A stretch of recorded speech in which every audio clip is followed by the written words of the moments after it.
Hi, my name is Aaliyah Brown, and I'm a choral music education major here at Westfield State University. I'm excited to welcome you to this important community conversation. This session will challenge us on how we can create more space and opportunity for artists, actors, musicians, performers, teachers, and students from diverse backgrounds. I'd like to introduce you to our panelists that will be joining us today. First is Jose Rivera. Mr. Rivera is an award-winning screenwriter and playwright whose work Marisol was performed on campus last year. He's received awards from the Fulbright Foundation, the Kennedy Center, and the National Center for the Arts, among others. Our next panelist is Emmy Award-winning composer Joel Thompson. His most famous composition to date is Seven Last Words of the Unarmed. This piece premiered in 2015 and will be featured in the Westfield State Spring Choral Concert on May 1st of this year. Also joining us is Rosemary Tracy Woods. She is a regional advocate for the arts and the owner of the Art for Soul Gallery in Springfield. Ms. Woods was a recent recipient of a New England Foundation for the Arts Award for Leadership in Public Art. With us as well is Dr. Felicia Barber, Director of Choral Activities and Associate Professor of Music at Westfield State University. Dr. Barber is the author of the recently published book, A New Perspective for the Use of Dialect in African American Spirituals, History, Context, and Linguistics. And finally, with us we have Dr. Imeh, Associate Professor of Art and Art History. Dr. Imeh is a Nigerian-American visual artist and scholar of African American art. His work has been recognized by PBS, New England Public Media, and Art New England. I'd now like to turn it over to the president of Westfield State University, Dr. Linda Thompson. Well, good evening, and thank you for coming today to hear this wonderful panel talk to you about their journey as an artist. And this is featuring BIPOC artists, that's Black, Indigenous, people of color. And I just want to just give a shout out to Jose Rivera. Happy birthday. Happy birthday. I just want to also say we're kindred spirits. Tomorrow is my birthday. Oh! So we have something in common. So I have a series of questions that I'm going to pose to our panel, and I'm going to start out with you, Jose. I want each one of you to tell me about your work and what drew you to the arts. So you can kick us off. Can you hear me okay? We can. Okay, great. Yeah. Well, I mean, I'm largely untrained. I didn't go to school for writing or anything, and I learned most of what I know about storytelling from my mother and grandparents because they told stories around the kitchen table. And I've always been drawn to stories about the Puerto Rican experience in the United States and occasionally on the island, which I left when I was 4 years old. And, I have four brothers who all were in the American military. And so I write about veterans issues as well. But a lot of the work I do is very, what you would call magic realism, very imaginative. I grew up listening to ghost stories from my parents and, magical love stories. So that's my natural inclination is to write about that kind of work. I'm currently working on a Netflix series based on 100 Years of Solitude, which I'm adapting for television. Wow. Boy. Wow. Yeah, it's a massive, it's the job of a lifetime. And I've been at it for 2 years. It got me through the pandemic. And actually I'm about to go to Colombia because we're about to start pre-production. Wow. Boy, that's amazing. So people here in the studio, I just now want to, Rosemary, Oh, wow. could you tell me about your work and what drew you to the arts? How long do you have? First of all, Give a little bit of time for the others. just kidding. First of all, I tell everyone I'm not an artist. I can't draw a straight line with a ruler. But art actually saved my life. I must tell everyone, it's the only place I felt that I fit. I'm from Philadelphia, grew up in the South and Philadelphia. You know, every summer get on the bus and down to the South. My brother was a musician, as you probably know, and I saw the disparity in treatment with him. Sure. And then my aunt was a domestic, and rather than help her clean in Philadelphia for a very wealthy family, I would run over to the Philadelphia Museum or the library, sit on the steps, and had the opportunity to go into the Philadelphia Museum of Art at a very young age. Wow. And never saw any work of mine. Was amazed at how it was so silent, but the moment I walked in, everybody would get up and follow me, no matter where, and I would hide. Long story short, I was on the steps one afternoon, waiting for my aunt to get off from work, and Henry Tanner, very prominent artist, niece, came into the museum through the back where I was sitting and taking art in. That was the first time I had ever seen any art that represented me. And I used to travel all over the world with my brother. And then, long story short, I guess it was just that desire, that wanting to make a difference. I've always, growing up with 8 brothers, I've sort of been, like, had to stand my own ground. And that's basically what I've done. But it's honestly, and we're going to be honest, it was just the injustice that I saw in visual art, performing art, everything. I remember taking ballet lessons with Lola Falana. She was my teacher, and how great she was. And I would, we would have, just wasn't the same. I would see how, say, an Aretha Franklin got billing compared to a Barber Streisand, and they're both great in their own rights, but it was the disparity. Sure. So here I am, advocating for the arts. Well, here we are. Buy art Well, from everyone. that's great. Thank you so much. All right, Dr. Imeh. I've been to your studio. Yes. So tell me about your work and what drew you to the art. And his art is really quite interesting. Thank you so much. Thanks for putting this panel together. It is hard to follow. Miss Woods, Rosemary. I'll start off by saying that I have needed advocates like you. And I've had a few Rosemarys in my life before I met you. And I think that that's part of what's pushed me into the kind of work that I'm doing now. Because I'd always known that I could draw. That was something I've been doing all my life. It was what kept me out of trouble. It was what made my parents have peace. It was what kept me away from sports. It did a lot of things. So for me, that's all I've ever done. And my imagination has always been wild and large. But it was around the age of the high school age where I began to meet my Rosemarys, who showed me that the world around me could actually be impacted by these lines and designs and colors that I was making. And so I feel like I've always been called into visual art.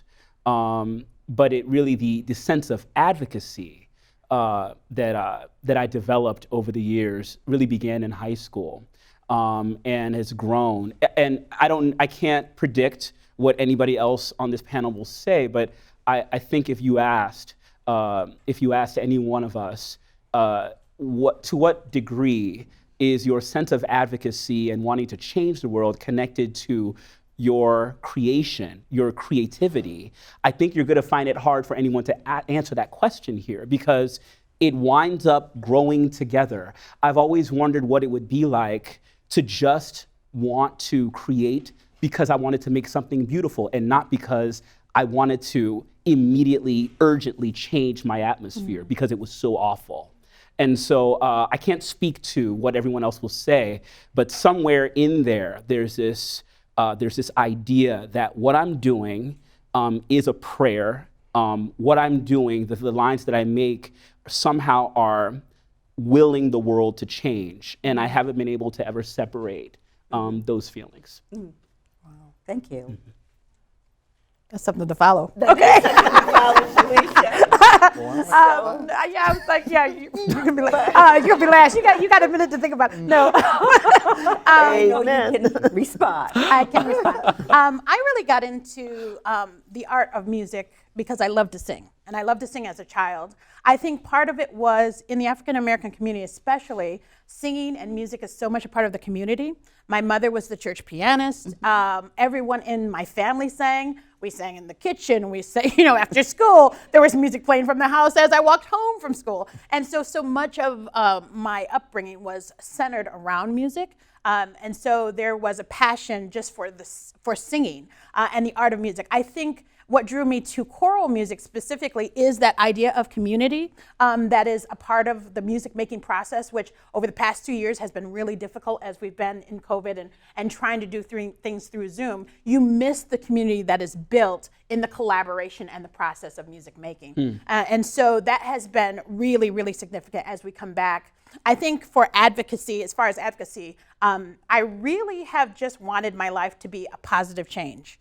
I mean, just in general, I've wanted to make positive change to all of my students. And in the last 5 years in particular, as I've been doing more research, talking about, inequity even in music education itself. I know when I was growing up, I didn't have access to piano lessons. I didn't have access to having additional lessons because my mother couldn't afford it. She had 3 jobs, and that's not something that we had access to. And so also when I got to college, it was the first time I'm doing music theory and I'm doing music history and all of these classes that were foreign to me because they're of a Eurocentric tradition. And so it felt at times like a steep climb. And so in the last 5 years, I really wanted to make a difference in the idea of mentorship and the students that not only we are recruiting to Westfield State and making a difference, impacting students of color and bringing them into the field, but also allowing them to hopefully be successful and then get their masters and then get their doctorates. Right. I recognized 2 years ago was the first time I myself was conducted by an African American female. Wow. 2 years ago. And just so the audience recognizes, when I took this position at Westfield State University in 2013, I was the first female African American director of choral activities at a college nationwide that wasn't an HBCU. And there are only 2 others currently. And so the impact, That's amazing. the impact of representation and the impact of being at the table is so significant. And I want to make sure that I am instilling that into my students. God bless you. Okay. All right. Joel. Well, it's amazing how hearing everyone share, there's so many resonances I'm finding with everyone's story. We've followed similar paths. I come from a family of musicians as well. My brother's a TikTok star making, violin things, but he's a medical physicist by day. But my parents met making music together on the island of Jamaica, and and so when we came to the U.S. when I was 10, I was making music. We couldn't afford piano lessons every now and then. I had it here and there when we could afford it, but music was always just a part of the fabric of my childhood. And so I felt I was drawn from birth almost to this space. But my parents didn't move to the United States for me to be a poor musician. So it was very much instilled like, you're going to be a doctor. And I had an aptitude for it as well. I did well in undergrad at Emory University with the goal of going to med school. But piano and music and composition obviously won out. But I still think that I'm right now using my art still with that emotional impetus towards healing, just on a more social level. I think having experienced the transformative power of music, I want to then wield that transformative power to, like Dr. Imeh said, to to create that change. I would like to know what it's like to create something without thinking that the effort and the blood, sweat, and tears that I'm putting into this is just for the art itself. Right. I don't know if I could ever fathom what that is like, but every dot and note on the page for me is a prayer. I think that's a wonderful way of saying it. And so I think that's what draws me to this art and what keeps me here. And I want it to be, sometimes it can feel alone. You mentioned that steep climb. And I just want my presence in this space that is historically white, in which I'm historically marginalized. I want it to be a safer space for other people, like the young little boy growing up in the Caribbean, to feel that they can come into this space. Right now it's a little harmful at times. We've experienced that harm. And so it's important that our artistry is also in tandem with our advocacy, so we make it a space that is habitable for people that look like us. Boy, the healing power. I love that.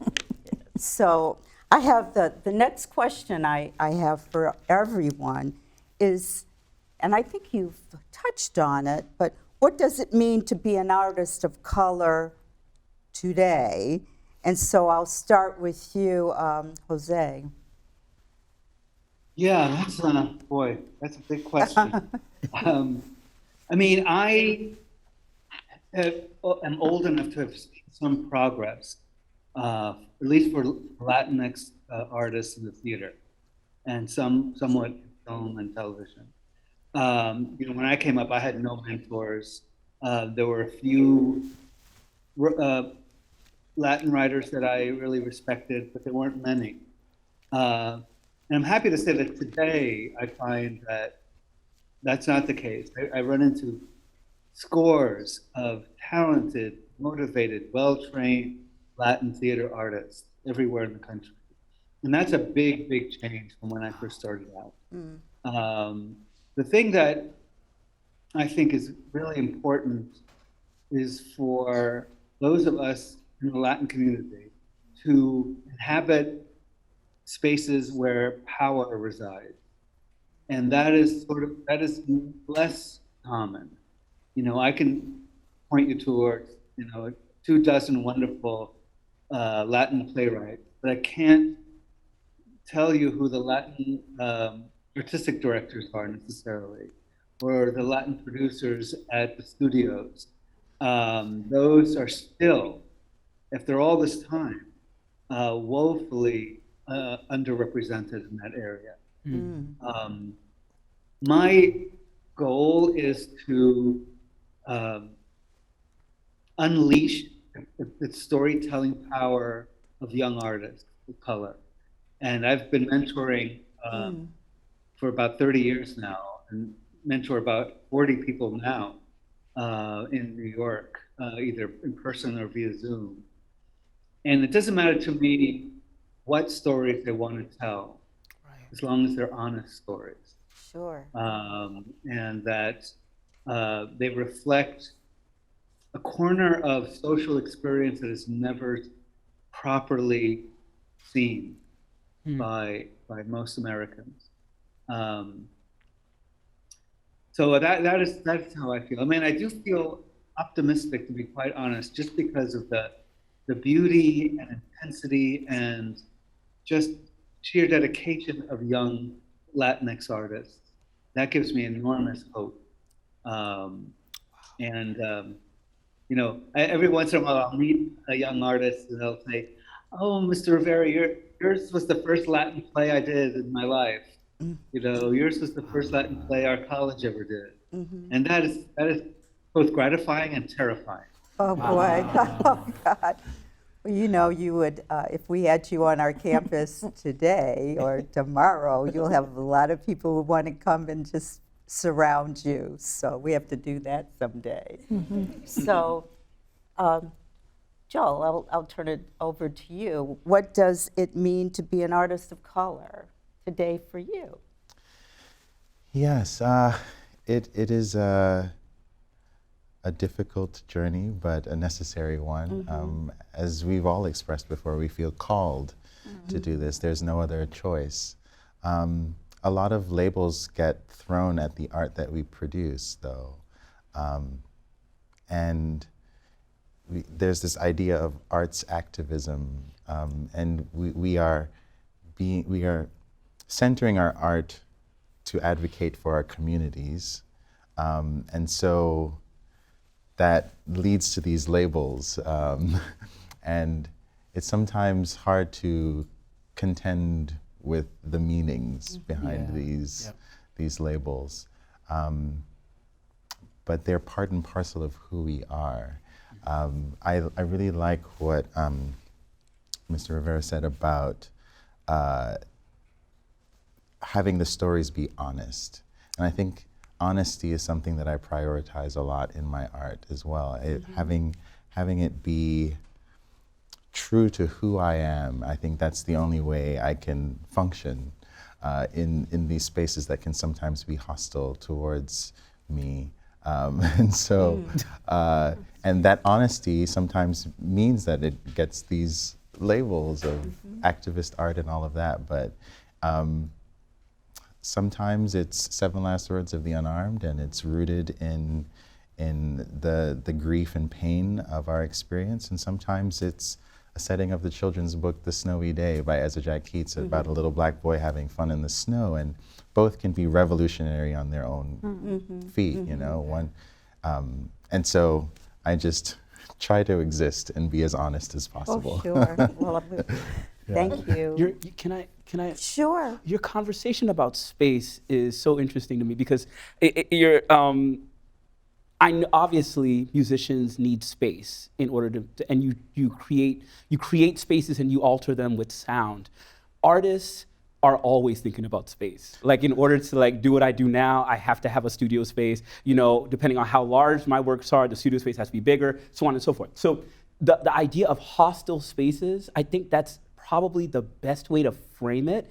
I don't want people to walk away feeling like every space I enter feels hostile, but there is this constant feeling that I've had ever since I was around the age of 13 that some kind of harm could befall my body at any time. That's all. I was telling my wife this, and she's like, "That's awful," and I'm like, "I know." And it's not. And I really, really mean it. Your conversation about spaces reminds me of something that happened to me when I was a teenager. I'm going to loop you into this as well, because of what you do. I carried my sketchbook. We called them black books with all my artwork in it. I put them in my book bag, and I was captain of the debate team, so I'm walking around with this huge book bag all the time. And my school was mid-Manhattan, very posh, very rich. So to have a high school in the middle of that space was was pretty strange. But when I wasn't in class, and right after class, I would go out and I would sometimes look at these posh storefront galleries. And I tried to get into one of them because I saw some really cool artwork in it. And the lady was looking out at me like, because she would have to buzz me in, New York City guys. And I'm like, oh no, I'm an artist. And I was about to take my bag off and show her like she wouldn't buzz me in. Yeah. And then I saw my reflection in the glass and was reminded. Sure. And and that's happened a couple times in New York City. There is this way that part of what you try to do is create a world where you can just exist. And so people ask me, well, why do you work so large? And why are these black figures you make so big? And I'm like, this is the rebuilding of a universe that I can exist in and feel safe in and see reflections of myself and be proud of those reflections. And it was just your conversation about spaces reminds me of that. And I think about you, Tracy, because of what your purpose really has been. You're always platforming artists of color. And I just wonder how different it would have been for me if I had encountered your work at that age and not been turned away from a gallery or a museum, you know? So anyway, that reminded me. You know, that's just such a wonderful segue into Tracy, because you are providing that that space for people to come and display their art. I've been to your gallery, and I know the types of things that you display there. So, you know, what's your perspective of what does it mean to be a person who would provide space for people like the people up Ooh, really? Well, first of all, the honesty part doesn't always work with me. Being honest really gets me into a lot of trouble Right. at times. The space, I originally wanted to provide space for everyone. I mean, when this new term, BIPOC, Black, Indigenous, people of color, and basically those are the artists that I would encounter. Some European or white artists would come, but they didn't come with the same expectations. They would say, oh, this is just some little gallery, like I was selling art in my back of my car, or wouldn't take me as serious as if they were dealing with a white gallerist. And I learned that also, they just did an article in Art New England, very prestigious art magazine. I was astounded. I was saying, you sure you want to do this article? And they said, yes. And I was sad in one way, but happy to get the publicity, because I could never advertise in this magazine before. But what they brought out, that out of 20 or 30 gallerists that they had interviewed in Western New England, I was the only Black-owned art gallery. And it made me happy and it made me sad, because being the only is very lonely. Why am I defined as a Black gallery? The Whitney Museum provides space for artists of color, and they're not referred to as a Black museum, and I exhibit other artists other than BIPOC artists, this new term, so sick of these acronyms. They went from color to Black to African American to diaspora. I mean, come on. But when I exhibit Dean Nimmer, who's a European artist, a white artist, or when I did tango with the Consulate of Argentina or the Native Americans, it's still the same. My space is for everyone, but it's the perception and that they place on you. And how do you get out of that? How do you widen that? It's kind of, I don't know, I'm still trying to figure it out. Why can't we just all be everything into one? Because art is everything, you know, not just visual. Sure. It is, yeah. I can see that. You know, Felicia, I want to ask you a question, but move into the second question. But, you know, talking about what does it mean to be an artist of color, but also, could you start out talking about what it means to be an artist of color who's working in public education? Yes, sure. In a place like Westfield State University. No, I think it's always difficult. I was thinking about two things. One, I was laughing when you were speaking because I was thinking of my great aunt who was like, I'm colored. And then when I was younger, I grew up, I was a black girl, and then when I became a teenager, apparently I was an African American. So because the labels keep changing. But I think I see myself a little bit different than the rest of you, because my art is in my classroom. Sure. You know, I am developing young minds, and in this field of music education, one of the things that I have been advocating, especially for in the last 5 years, is this idea that music education, primarily in the United States, just a mini history lesson, when it was first invoked in the late 1800s, it primarily was evolving Eurocentric model in music, and actually excluded Black and Indigenous music from the curriculum, from its infancy. And so we've had years of labeling, putting back in diverse music and world music and urban music, all to saying music of people of color, that's all I'm saying. But all of that in the curriculum. So I have been really advocating for curriculum change, curricular changes, even at the university level before we get to K through 12. We can't teach our students, a curriculum and then expect them to change and do something different when they get into the actual classrooms of K through 12. well. So advocating even curricular changes at the university level so that we can actually expand this idea of music education and make sure that blacks and browns are represented in the music history classroom, in the music theory classroom, and across the board. And in my classroom, how I try to make that happen, of course, primarily is through the repertoire that I select. So we are highlighting Joel Thompson's 7 Last Words of the Unarmed, which he did the idea, there's a Haydn piece, a classical piece, the 7 Last Words of Christ, and he now has chosen 7 last words of black men who were killed through police brutality to highlight the last words that they were known to have said or spoken or sent. And it's such a powerful piece, and I hope all of you can join us on May 1st. But one of the things that I'm really advocate is making sure that the music that I select in my classroom and the things that we study are representative of what's happening, that are relevant. I try to make sure that black and brown members are always represented on my program, that women's voices are always represented on my program, that I have a diverse number of topics and relevant topics, because I think it's so important for the curriculum, I think can have a really strong impact on our students. So that is my way of advocating for diversity in my classroom. Well, you've already talked about what's going to happen on our campus in May. So, tell us a little bit about how we can, integrate the work that you're doing, Joel, into the classroom to teach the next generation. Wow. Well, I mean, Dr. Barber is my advocate. I'm his biggest fan.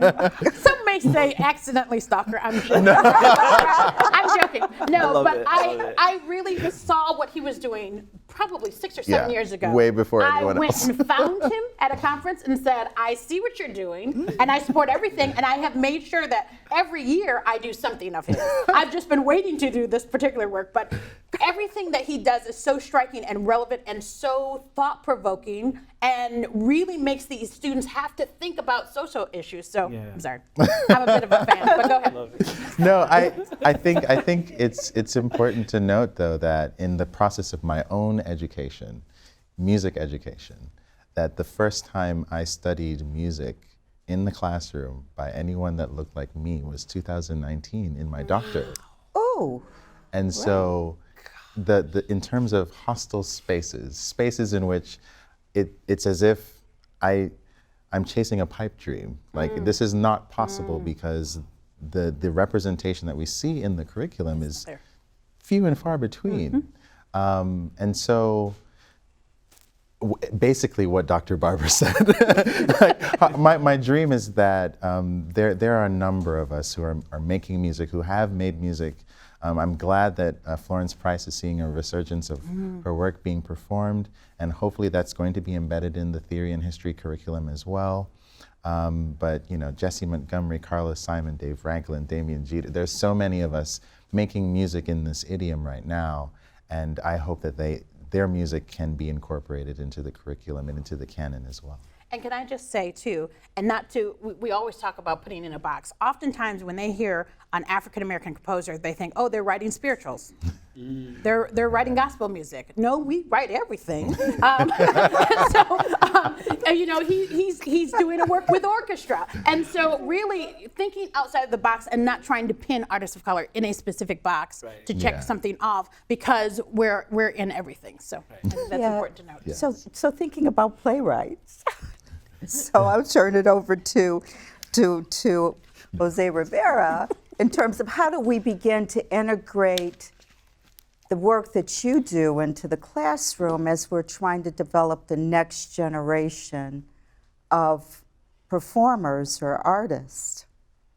Yeah, that's a great question. I mean, I think almost every day I wake up grateful for universities and colleges. Because without the work that you do, my work would not exist. It would not disappear. The professional theater is fickle and random, and it's very difficult to get a new play produced. Even with my track record, it's very, very difficult. So I am so grateful, and I lean on the expertise of professors and theater teachers, universities and colleges to keep my work alive. Otherwise, it is not alive.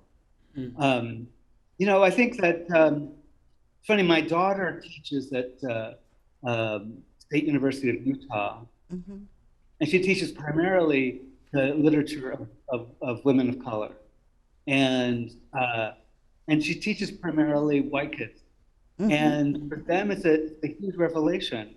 They're hearing names they've never heard before. They're being exposed to life experiences they knew nothing about. And I think that's such an important endeavor, and I think that I am very happy to go to school simply as a form of giving back for all the wonderful things that universities have done for me and my work.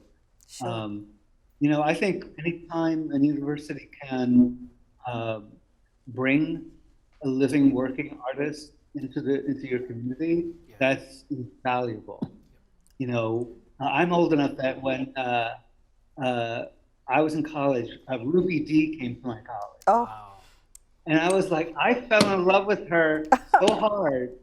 But it was just hearing her and Ozzie Davis speaking about their life experiences, me at 17, it was a revelation that changed my life.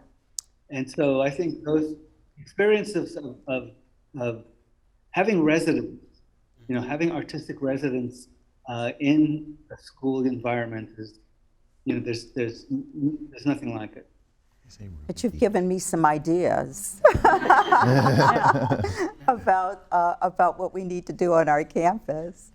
But thanks for saying that about how your daughter is exposing people. And I just want to turn over to Dr. Imeh about, in terms of he's the department chair here, so has an opportunity to influence curriculum a lot.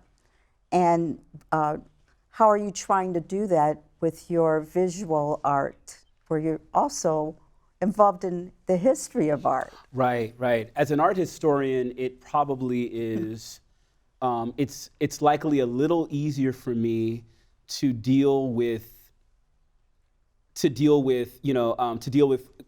curriculum change, right? In terms of impacting a largely white student body,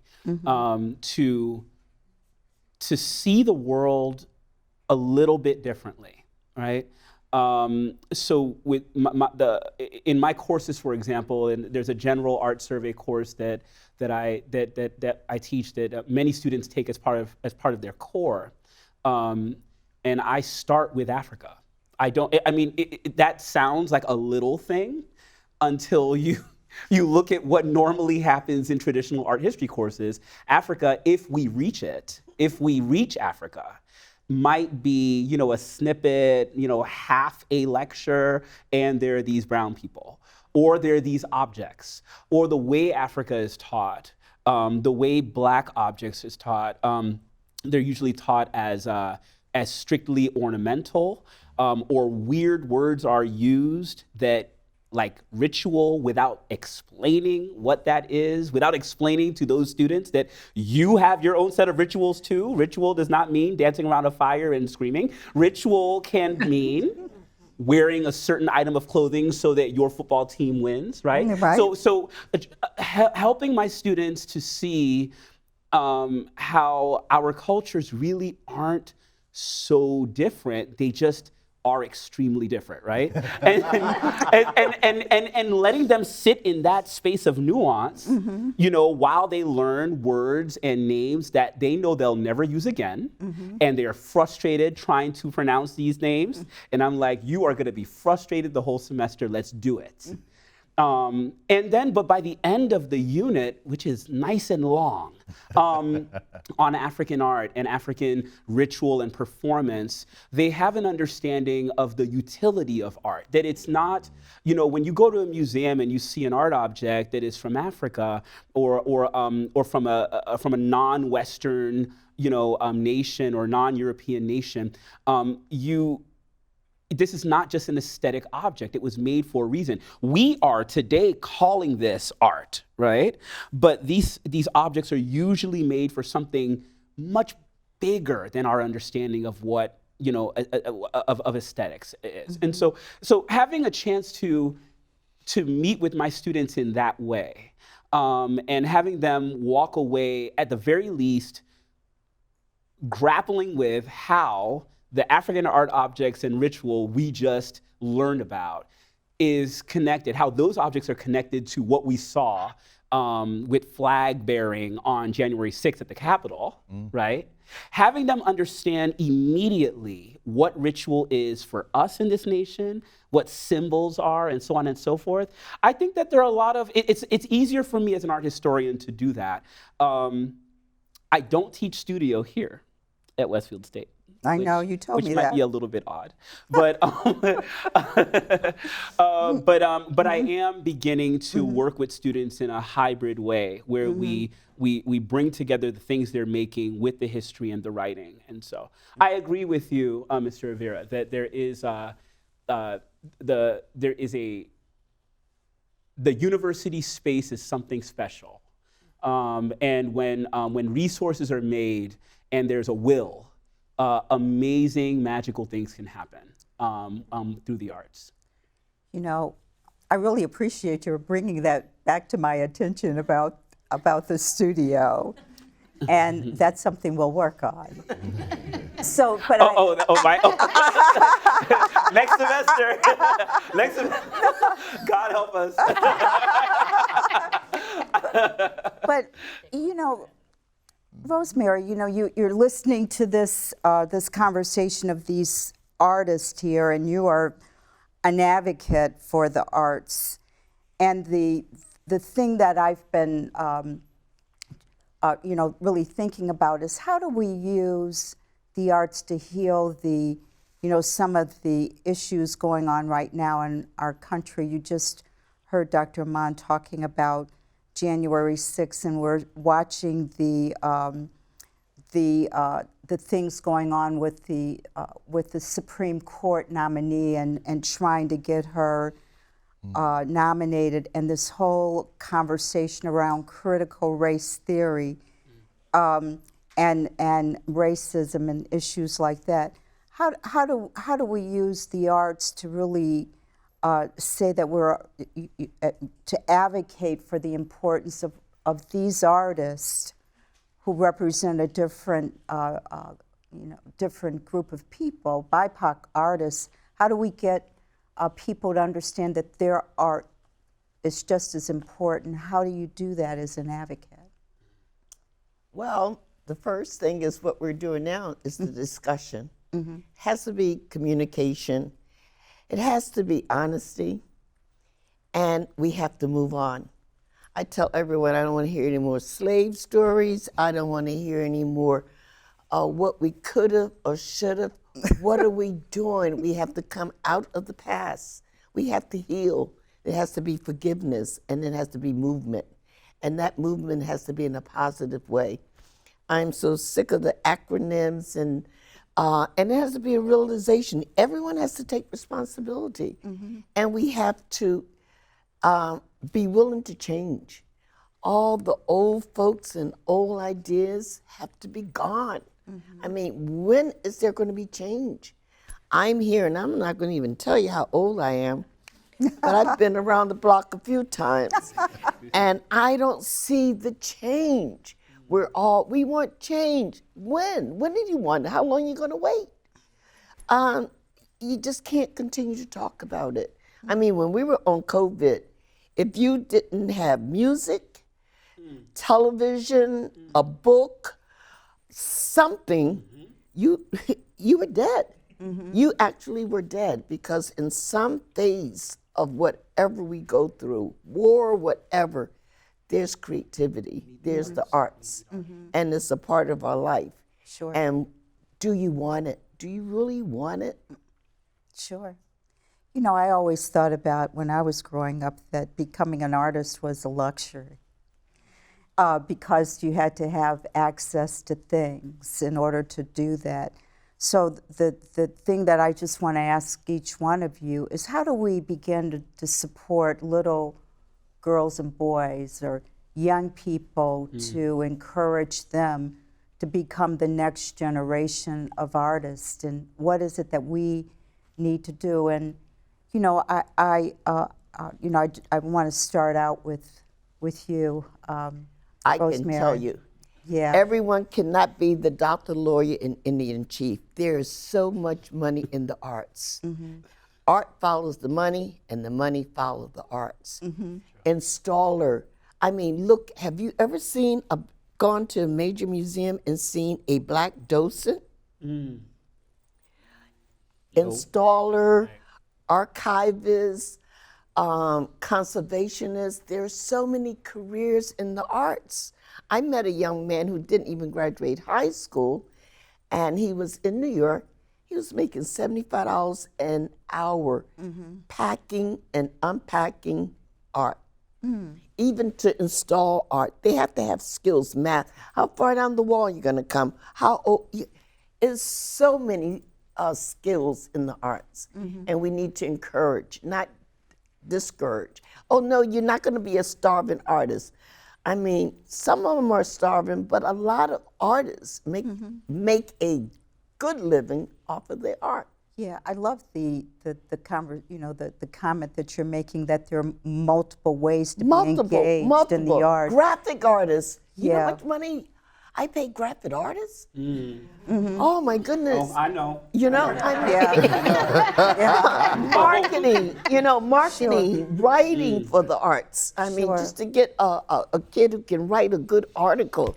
Sure. It's so many careers, but you have to encourage. Sure. And let kids know that everyone is not a rocket scientist. Sure. If I could jump in quickly. Sure. When I was living in LA, I was doing volunteer teaching at a public high school. And I decided to take a busload of kids. And I went through a lot of red tape, but finally got a busload of kids to go to Fox Studios. And Fox is one of the few studios in Hollywood that doesn't allow tourism. They're very close, but I had a friend of a friend of a friend. And my primary objective was like, you could want to be Halle Berry, you could want to be, but look around. There are carpenters, electricians, painters, seamstresses, all kinds of really interesting. So I took the kids to all the carpentry shops and the sound boards to say, look, if you like sound, there is a place for you.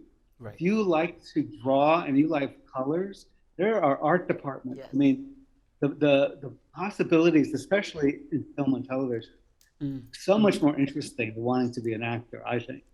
And for these kids, it was a real revelation. Sure. And I don't know how many of them ever followed up, but I just remember just their eyes lighting up like, oh, I could be that? I had no idea. Sure. I know we're trying to do things on our campus. Felicia? Yes. Well, I was going to say, one of the ways that I try to reach out, of course, is in the schools. I think as teachers, a lot of times we go out and we recruit. I do a lot of clinics. And so when I first got here, that was one of my main objectives, was what schools are around. And then starting to go into schools that maybe we haven't visited in a while, like, in Springfield Central, Chicopee Comp, Holyoke, where there are more black and brown students that I can recruit. The young lady that introduced us, I met her as a sophomore at Chicopee Comp. And I had been working with her for 2 years before she came here. And so the impact that you can have just being in the room with these students, I think, is really important. And as I go around and do, honor choirs throughout the state and across the country, most of the time when I get done, it's little girls of color who come up to me and ask me either, can I reach out to you? Can I email you? Sure, why not? I even had one little girl who's a 7th grader ask me if I could be her mentor. And I was like, here's my email. So, and she actually followed up. So, you don't realize how much a difference just being in the room with these students can be. And here at Westfield State University about 2 years ago, I was really trying to be encouraging of students and advocate for students, but I wanted to come up with something that we could do kind of preventative and to support students of color in the arts. So we came up with this new collaborative experience called SOAR, and it really is an arts advocacy council for faculty of color and students of color, but allies as well. We have everyone as a part of it in the area of theater. I see Eric here, Eric Parnas, who is our representative in theater. We have in art, Dr. Imeh, and also George has been on the board, and myself. And we have a lot of students getting involved, and we just wanted to sponsor events around campus to highlight what's happening, to support them as they go through the program, because so many times students of color will get here but don't see themselves in a program in the arts, and so they get turned off, or maybe they change their major. And so this was a way for us to do something on the Westfield State campus to get them involved and also to support them as they go through their program. You know, I'm glad you're here. Working with us here. You know, one of the things I like for, you know, I know we're getting to the point where we're going to allow people from the audience to ask questions, but I have so many questions that came in before. One of the things that I am just really curious is how did you discover that you had skills to be an artist? Because I always say I have none. And then when you said it, that when you started thinking about it, how did people respond when you said this is the approach that you wanted to use in order to have a career? I'm just curious, so I'll start with you. No, start with Okay, I was gonna say, I could take that. I'll go. Let's go. What is the question? How people responded Right. when First, how did you know that you had the skill? And then how did people respond? I just trusted that I was recreating the world.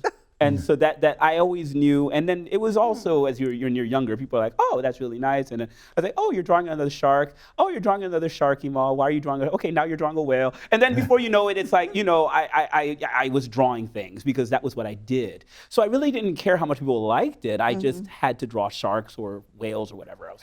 So, but in terms of how, the career, I just remember, here's how I decided I was going to be an artist for sure. When I was undergrad, I had all my law school applications in front of me, even though I'd taken a bunch of art history classes, and everyone thought I was an artist on campus, but I was an artistry major, and you know, I was going to take the LSAT. I was practicing, and I decided in the most artistic way. This is how I walked into Columbia Law School. And I decided to just sit in the space, because that's what a lawyer would do, right?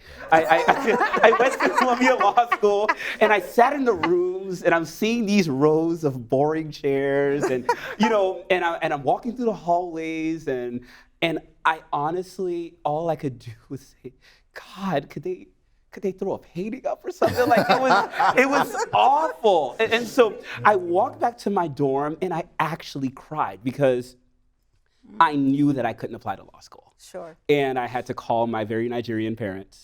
And that went in two different ways with each parent. That being said, I'll finish really fast. By finishing, I want to just respond to your last question, because I had something to say about that. And it was, it's tagging off of what Felicia said. Being in the room with young people, it really does do something different. Like I have in terms of altering how their imaginations of what they can become. And so in my studio, I always have some group there's always somebody in there eating up my food, you know, using up my internet, taking my paper, using my colored pencils, but they just want to sit in the space. They're like, I want to draw. And I'm like, you can draw at home. But no, I just want to draw in your space. And they'll come and just sit for hours as I blast my music. Don't talk to me, you know, and then eventually we end up talking.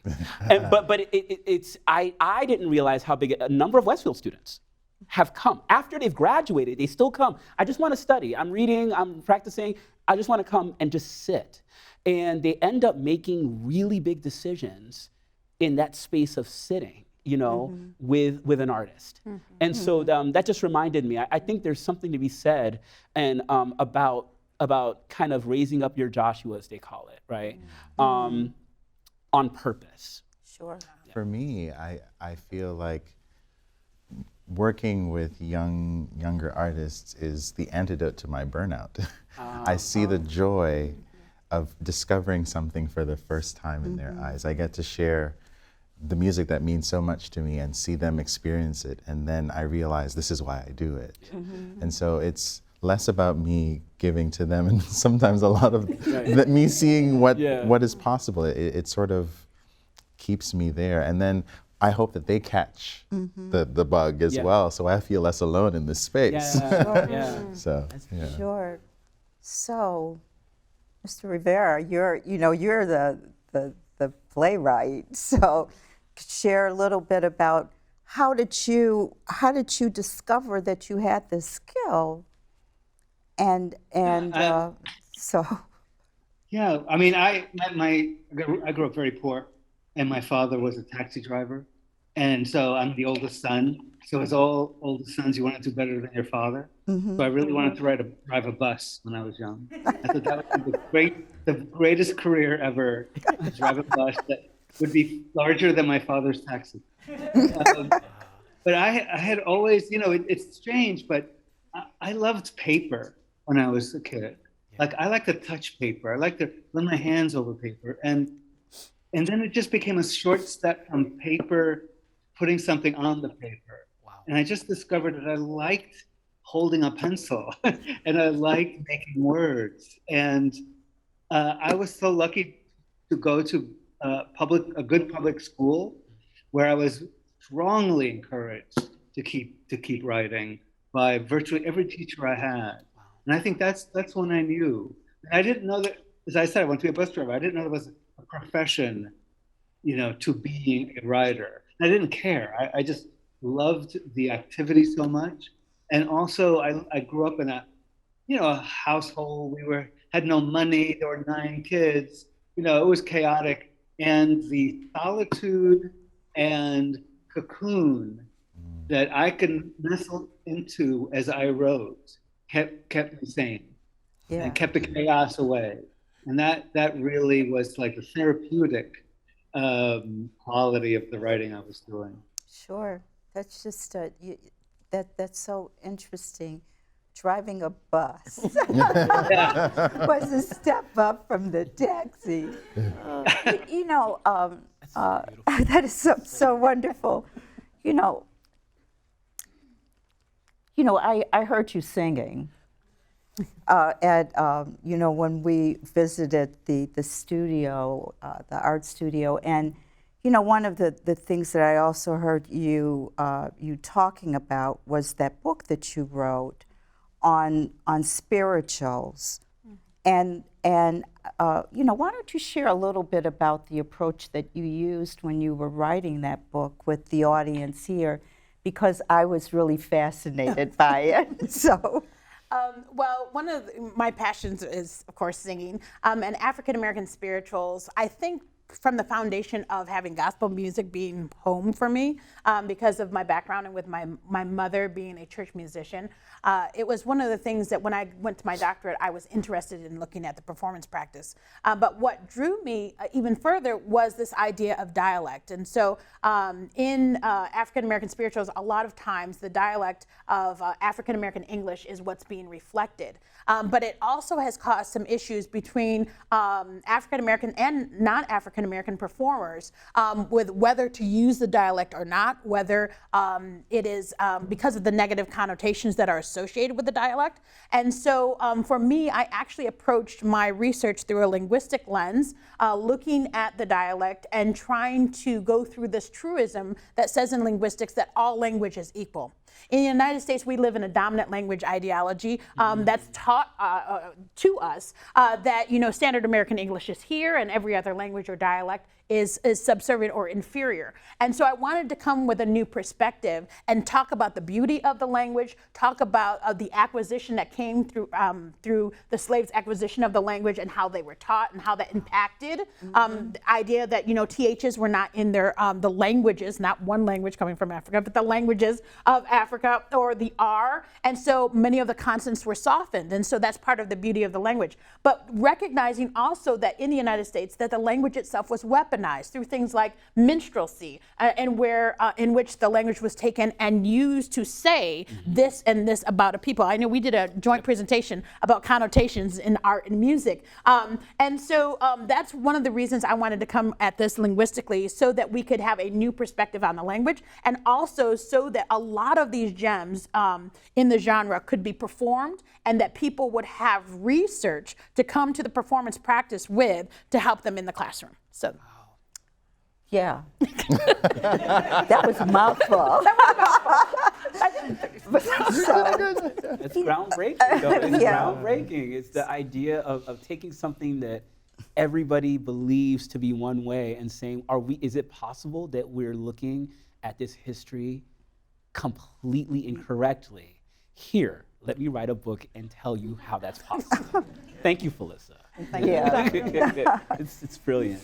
You know, I have some questions that came from the audience, but there's one other question that I got earlier that I want to ask people first. And so, as a Rosemary, as a person who runs a studio, what obstacles did you face trying to open your studio and to get the support? I just want to say I salute you for doing that, because that's something that has never been part of things that I would think about doing, but it is something that is so important for the people here, to have people like you who will sponsor or be part of a, have a place for people to showcase the work that they're doing. So, what obstacles did you face when you were trying to do that? Ooh, again, how many years do you have? How many? Let me count the ways. Right. So many, so very many. First, starting off, when I first started, I had a friend who was selling art, and she was selling art like people sell Tupperware. They would have art parties, and this is long ago. So I, was looking. Gone were the days when you backed envelopes and got 2 cents. I always had 2 or 3 jobs or just something to do. So when she says, come on, you can sell art, and you would have to pick up the case and go to somebody's house, just like you sold Tupperware. Wow. And then when I ever saw what she made and what she paid to the woman, I was saying, are you kidding me? We can do this. I knew artists because in the music business, it goes together. Sure. So I took the model and I said, pretty good. I tried it that way. Didn't work because it was a difference. There's a big difference. And it was just, so then I had a little piece of property in classical, and I got the opportunity to do the Amistad. I had great mentors, Deidre Bibby, who had the largest budget of a museum, the Wadsworth, and other people. So I started off small, asking artists, look, you say you're my friend and so forth and so on, you're an artist, and they say your work is selling. How much art can I get for 30 days, or what are the terms? And they were so eager to do it. And that started that. But as I went on to learn the business, because I didn't know the business, I had taken tons of courses, everything, but I didn't know the business aspect. And neither did I know how, I knew about racism, institutional, but not to that extent. I would go to museums, or I would go to meetings or different things that involved the arts. I'd be the only black in the room, and it just like, I had just had coffee or garlic or something. I'd go to talk to somebody and it would be a flight. Zoom, everybody would disappear. So I said, maybe I'm not doing something right. But with time, I just found out it was the same old racism. I never saw Black docents or directors, unless it was historic Black college or just certain museums like the Wadsworth. Sure. And then when I started to do exhibits, and one of the exhibits that I did were Imeh, and the topic was 10 Little Nigger Girls, and everyone was talking about the N-word. It was so much going on. I said, this is just perfect. And we scratched it out. It was grammatically, and it wasn't our title. It was the title of a book by a British author who used the terminology 10 little niggas standing in a line, one gets shot, then there was 9, to teach the art of counting to rich kids, and then there were 10 little Indians and so forth. And the more I found out about it, the angry I got. And then I had gotten some sponsors begging, and all of a sudden my budget for this wonderful exhibit went from $10,000 to not even $10, and then threats. Oh. So I made sure I made a sign of the exhibit as big as that. I put it in the front of the gallery. When you got off the elevator, you were drawn to it. And I am so glad that I'm in a space that has a gate and that I really don't care, because if looks could kill, I would have been dead. But it was the best, well-attended exhibition. Kids from every university came, Undoing Racism, NCCJ. People decided they wanted to talk about it. Sure. And they did. And such wonderful things happened after that. Still didn't get any funding, but it was great. It was great. Yeah. So it's been so much. And then someone say, oh, I was for profit at one time, and someone says, oh, go for nonprofit. So I applied, and then they told me I had to wait 3 years before I could apply for funding, and still I see it. The big funders, they're not trying to give me any money. Right. Sure. Because the criteria is just ridiculous. How can someone who has a budget of $250,000 get $250,000, and me applying, I don't have a budget of $25,000, so you're going to disqualify me. Or professional grant writers. I would have every book in the library trying to write a grant to get it rejected, or just so much. Or when I'm in the gallery, hardly anyone comes by. This was before. But when I would have a cute little white intern in the gallery, they would flock in. And it was just, but now the caliber of artists that I bring, you're lost if you don't come. Thank you. Thank you for that story. And the topics that I bring. Well, 10 Little Nigger Girls. Yeah. Is that you? You know? Imeh. Yeah. And that was Imeh's exhibit. We'll talk a little bit about the obstacles that you have experienced. I know when I looked at the, when I was at your studio and I saw the work that you're working on right now on January 6th, it was really quite a lot of emotions in that work. Yeah. So tell me a little bit about the obstacles that you've had to face. I think the obstacles that I faced I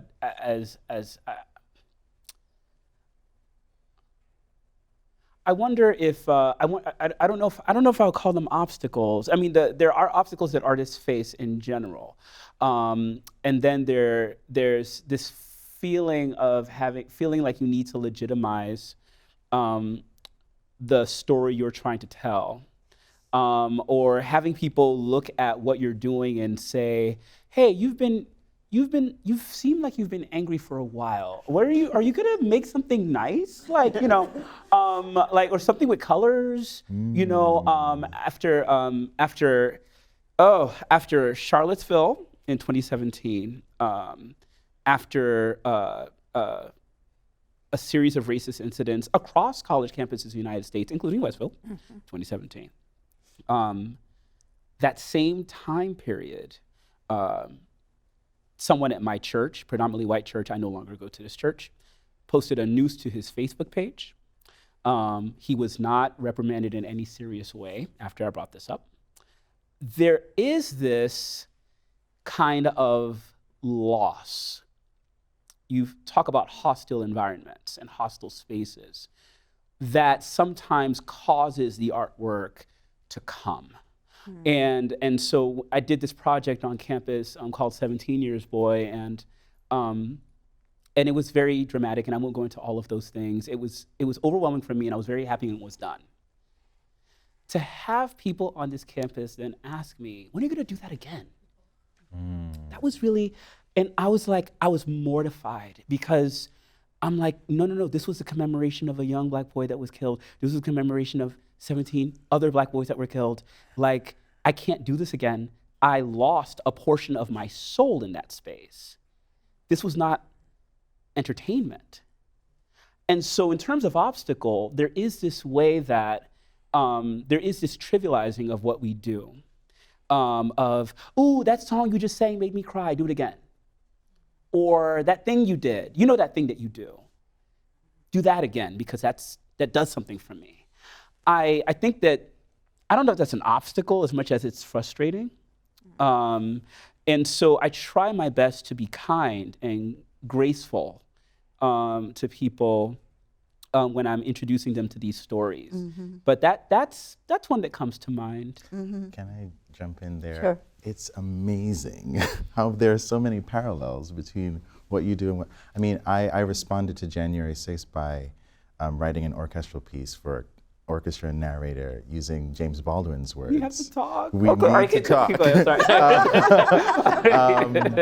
Because I turned to James Baldwin for solace in the wake of that insurrection. But also, I think one of the obstacles, I'm going to call it that I face as well, is the sort of capitalistic swallowing of what we're doing. I've been asked so many times to make a sequel to Seven Last Words of Van Arn. And people are asking this, they're well-intentioned, not realizing the pain inherent in that request. Oh my God. That I could write a sequel 70 times over since I wrote it. And it almost points to the futility of the art. It makes me feel like I no longer feel like it's a prayer. It's a prayer to a silent God when I have that request. And so, yeah, wow. It's amazing how many parallels there are between what we're trying to do, this using our art to create a difference and advocate for our community, and then somehow we're told, like, do it again, jump again. Sure. Here's a question from the audience, and it just kind of reflects on the comments that the two of you have been sharing in terms of how artists can foster more collaboration, and I hear that starting right here in this room right now. Felicia. And I know that there are. That's all I do.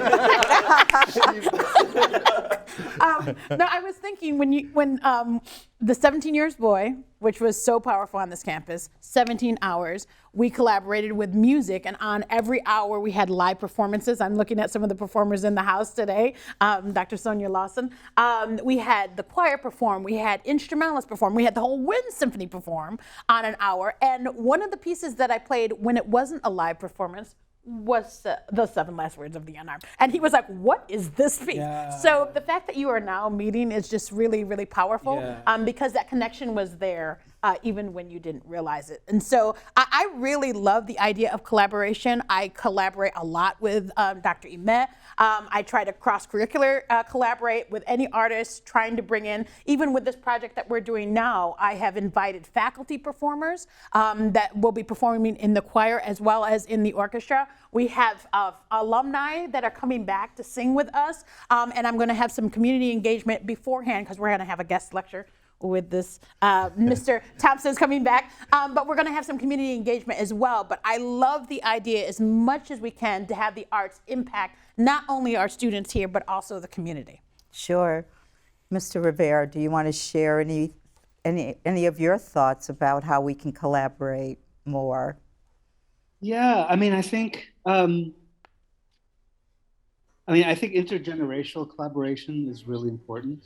And I'm of the age that, I've been around a while and I've been around the block, and I am constantly looking for young mentors to mentor me. And, as the culture evolves, and I am slow to pick it up. But yeah, I mean, I think that, any opportunity for intergenerational collaboration is so important. The thing about theater, which is the one art I know best, is that we do collaborate so strongly with choreographers and artists who design our sets, and lighting people, and dancers and singers, and that is always just a very joyful experience. Unfortunately, that takes money and that takes space, as we've said many times tonight. But in some ways, having the doors open to accepting voices and backgrounds and life experiences that are not your own is absolutely key, I think. I was thinking, if I could just go on for just a second more, about an earlier question that you asked about what is the role of artists of color today. I keep coming back to the word humanity. And that in some ways we are practitioners of the art of promoting humanity. And just as a small example, I've been working on a piece about refugees in the Southwest from Central America, and have been struck how beautifully the world is responding to Ukrainian refugees. But I do remember, my ex-wife was Syrian, thinking, why do we not love the Syrian refugees that way? Why don't we love the refugees from El Salvador that way? And that it really comes down, if I have to say what an artist can do, is that we just need to make sure that everyone understands that Syrian refugee has a humanity that deserves to be dignified and loved, as much as we, in the West, have embraced Ukrainian refugees. So that's what I think our role is.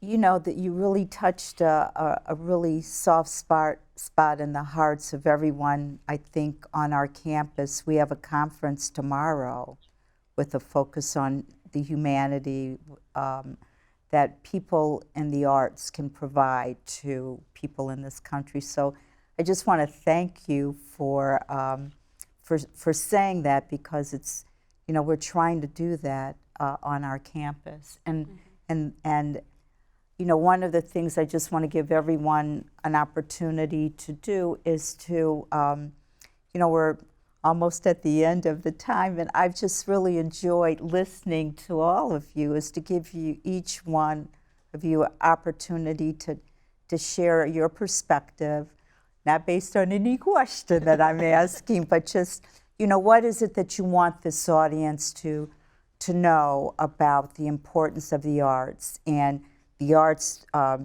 feeding our soul, I know is so important. So I'll start with our advocate here and owner of a gallery, and we all need to go to your gallery. Please, 1500 Main Street. I'll put a plug into it. Tower Square. So share a little bit, whatever you want to share about your journey or your interest in the arts. First of all, I want to say thank you so much. I came from Charleston, South Carolina to make sure I would be here. And it's because of, I don't want to preach to the choir, you guys seem like the choir, but when you see, I've had people blow smoke so many times, I won't tell you where, that when I met Dr. Thompson, and then when I got the invitation and I saw the movement, and I mean, I'm familiar with Westfield. I know kids that must be in their 50s who started in the Urban Ed program.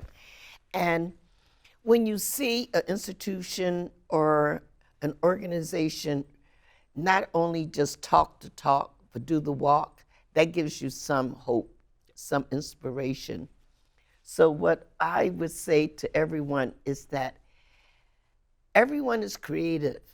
When they took arts and music out of the schools, particularly the public schools, we lost a lot because now you have a millennium or a new era of people who do have some discretionary funds, but they have no culture. They took music and art away. That is the base of civilization, the base of everything.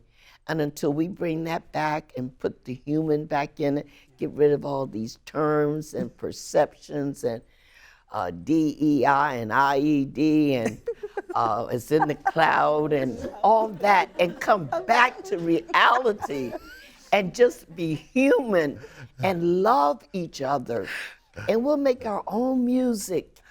And I mean, what happened to it's snowing, it's raining, and picking up a book or the music and dancing with the broom or doing karaoke or singing in the shower, you know, and we've got to get back. And we've got to listen to our youth. Now, some of them, you may want to turn a deaf ear like I did, but you got to have that youth. All my friends, I say, look, it's 7 o'clock in the morning, I don't want to care about your doctor's appointments, what ache, what don't ache. I want youth. I want to stay alive. Everybody my age, oh, they on this pill, me too, and that pill, and hopping this. I don't want it. I want to live. We've got to want to live. There is a better way. There's more good in this earth than it is bad. Yeah, we get it, but that's just a few. I think good overcomes bad all the time. And we've just got to bring it back. You've got to give them that creativity because it gives you a place of belonging. If you weren't in the glee club, you were in the band or the theater or something. But now these kids have nothing but they're all going to have carpal tunnel. Yeah. You know, they have nothing. They can't read, they can't write, they have no interpersonal skills. Art does something. And we've got to bring it back, and it's got to be with young people. I go on Zooms, I say, oh my God, I'm off the Zoom. Nobody on here is under the age of 100. I don't see any young people, and no people of color, and the first thing on the agenda is diversity. Come on, give me a break. Oh, I am so happy you came back. I don't know. At my age, I can say what I want. I don't care. You know? You know. Yeah, thank you. You're welcome. So, Dr. Iman, do you want to? I agree with everything you said. So in terms of just, I'm going to take actually my cues really from Mr. Rivera.